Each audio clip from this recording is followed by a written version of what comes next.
विरोध मुस्लिम समाज से नहीं है। मुस्लिम समाज में आपने किस मानसिकता को जन्म दे रखा है? आपने दर्जनों नेताओं को सुना होगा कि लाल किला मेरे बाप ने बनाया, कुतुब मीनार मेरे बाप ने बनाई। किसी क्रिश्चियन से आपने सुना कि गेटवे ऑफ इंडिया मेरे बाप ने बनाया, पार्लियामेंट मेरे बाप ने बनाया, इंडिया गेट मेरे बाप ने बनाया? कोई क्रिश्चियन अपने को Curzon, Dalhousie, Dufferin, Warren Hastings, Clive या माउंटबेटन से नहीं जोड़ता, तो कोई समाज अपने को बाबर, तुगलक, औरंगजेब से क्यों जोड़ता भाई? हमें तो उस मानसिकता को कंट्रोल करना चाहिए था। इस देश का दुर्भाग्य है कि हम शायद दुनिया के इकलौते देश होंगे जिसके राष्ट्रीय राजधानी का जो केंद्र है वो इंडिया गेट के आसपास है, और सब विदेशी लुटेरों के नाम पे आज भी सड़कें हमने एक बदलने की कोशिश की थी तो कितना हो अल्लाह मचा था। आपको औरंगजेब के नाम की रोड मिलेगी, तुगलक के नाम की रोड मिलेगी, बाबर के नाम की रोड है, हुमायूं के नाम की रोड है, शाहजहां के नाम की रोड है। और मैं एक और बात कहूं भारत के मुसलमानों से, मेरे भाई जरा इतिहास में थोड़ा पढ़ लो। मुगलों के जमाने में जानते हैं भारतीय मुसलमानों को बहुत तुच्छ समझा जाता था। 70% जो पोस्ट मिलती थी वो ईरानी और तुरानियों को मिलती थी। दूसरे नंबर पे वो हिंदू राजाओं को देते थे, राजपूत राजाओं, और तीसरे नंबर पे वो कन्वर्टेड मुस्लिम्स को देते थे। मतलब जिन लोगों की सबसे ज्यादा बेइज्जती हुई वो आज अपने को उसके साथ जोड़ने लगे। मुझे लगता है इससे ज्यादा मानसिक दास्ता नहीं हो सकती। किसी मुस्लिम के अगेंस्ट में हम नहीं, हम उदाहरण बताना चाहते हैं। देश आजाद हुआ, कितने बड़े बड़े मुस्लिम फनकार और कलाकार, उनको हिंदू नाम रखने में शर्म नहीं थी भाई। दिलीप कुमार, मधुबाला, मीना कुमारी, अजीत, कोई आइडेंटिटी का क्वेश्चन ही नहीं था। और ये मैं पहले भी बोल चुका हूं, मन तड़पत हरि दर्शन को आज, मोरे तेरे बिन बिगड़े सगरे काज। किसने लिखा? शकील बदायूनी ने। संगीत किसने दिया? नौशाद अली ने।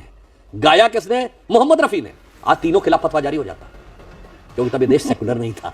आज ये देश सेकुलर हो गया। मगर अफसोस कि हम वो सारी परंपरा भूल गए और हम आज कट्टरपंथियों के साथ जुड़ गए। इसलिए मुस्लिम समाज को भी समझना चाहिए, इस सेकुलर राजनीति ने आपको भी किन महान परंपराओं से हटाया।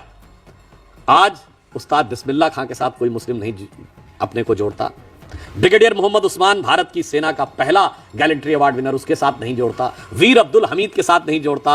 अशफाक उल्लाह खां के साथ नहीं जोड़ता। सैयद इब्राहिम रस खान, महान कृष्ण भक्त कवि, उनके साथ नहीं जोड़ता। आलम शेख, महान कृष्ण भक्त के कवि, उनके साथ नहीं जोड़ते हैं। इसके साथ जोड़ते हैं जाकिर नायक, इशरत जहां, याकूब मेनन, अफजल गुरु, बुरहान वानी। समस्या इस जहनियत में है, समस्या हिंदू मुसलमान में नहीं है।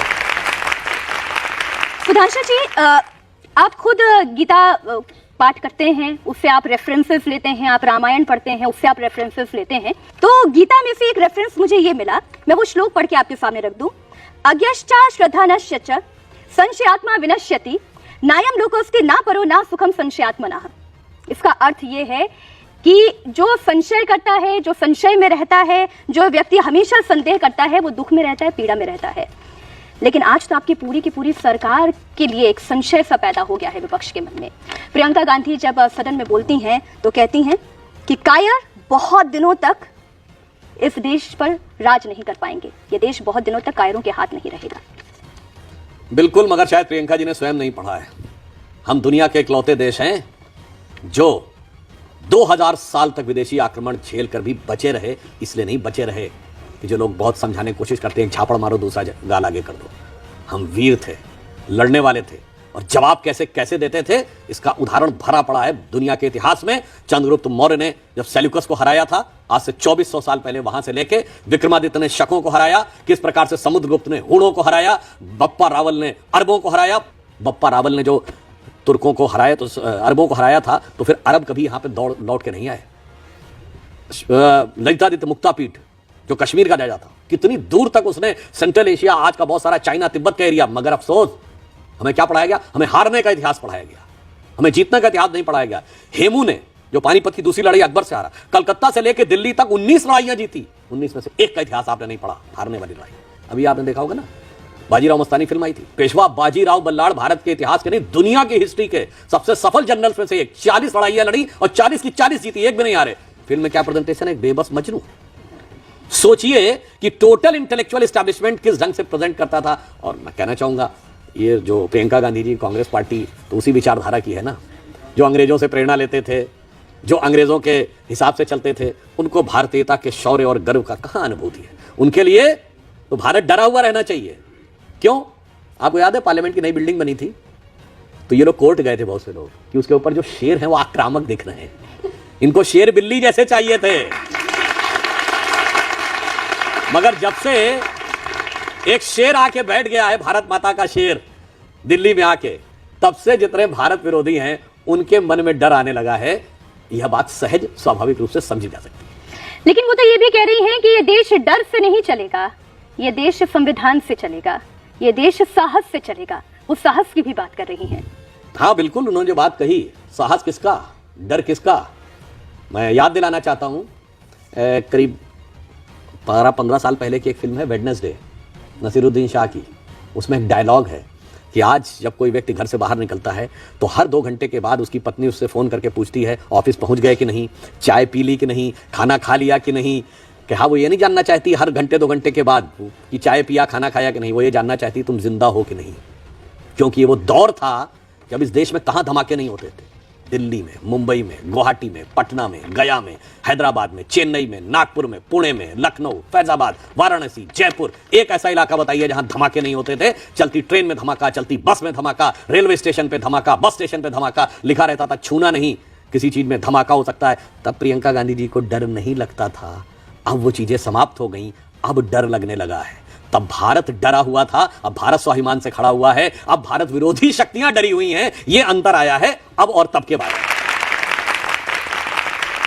ये क्यों बयान आते हैं, उसके पीछे का परिप्रेक्ष्य ये है कि आज की तारीख में आपकी पार्टी के तमाम नेता सीधे सीधे विपक्ष को देशद्रोही की कैटेगरी में डाल देते हैं। क्या राहुल गांधी देशद्रोही हैं? बहुत अच्छा आपने सवाल किया। इंदिरा जी ने पाकिस्तान के 2 टुकड़े किए थे। इसी चुनाव में पाकिस्तान के पूर्व मंत्री फवाद चौधरी ने राहुल गांधी के पक्ष में ट्वीट किया, नेहरू की तारीफ की और आगे क्या लिखा कि मोदी हटना चाहिए, बीजेपी जानी चाहिए, उसके बाद जो होगा वो कर लेंगे। क्यों नहीं उन्होंने बोला कि mister Fawad Chaudhry mind your business, आप कौन होते हैं बोलने वाले। पाकिस्तान के डिफेंस मिनिस्टर ने सीधे सीधे राहुल गांधी जी की तारीफ की। आर्टिकल 370 के बाद जो पाकिस्तान ने शिकायत करने का प्रयास किया, राहुल गांधी के स्टेटमेंट को कोट किया। आप कल्पना कर सकते हैं, इंदिरा जी का ग्रैंडसन और पाकिस्तान उसको कोट कर रहा है। ये तो मैं दर्शकों के विवेक के ऊपर छोड़ता हूं। जो जाकर विदेश में कहें कि democracy in India has finished, तो उनसे पूछा गया judiciary, yes everything has finished. मगर ये विचार कहां से प्रेरित है? उसी इंटरव्यू में राहुल गांधी ने क्या बोला, जब उनसे पूछा गया कि आपका अलायंस तो मुस्लिम लीग से भी है, तो उन्होंने जो बोला वो इसी तेवर में बोला, Muslim League is absolutely secular, I am having no problem about it. यही बोला था ना। और इसी तेवर में Muslim League is absolutely secular, I am having no problem about it, but BJP is committed. क्या यह महज संयोग है कि पिछले 3 साल से जब जब संसद का सत्र शुरू होता है, यह विदेश में कोई भारत विरोधी खबर छपती है? अभी आइए आप 25 नवंबर, इसी 25 नवंबर को भारत का संसद का सत्र शुरू हुआ। 20 नवंबर को यूएस कोर्ट में अटॉर्नी की रिपोर्ट। अब आइए साहब, अगस्त में मानसून सत्र था, उसी अगस्त में 9 या 10 अगस्त को सेबी के खिलाफ रिपोर्ट। अब आप आइए 30 जनवरी 2023 संसद का सत्र शुरू होता है। 24 जनवरी 2023 हिंडनबर्ग की रिपोर्ट।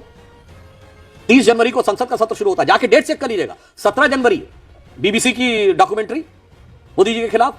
अब आप आइए 19 जुलाई 2023 संसद का सत्र शुरू होता है। 18 जुलाई को मणिपुर का वीडियो।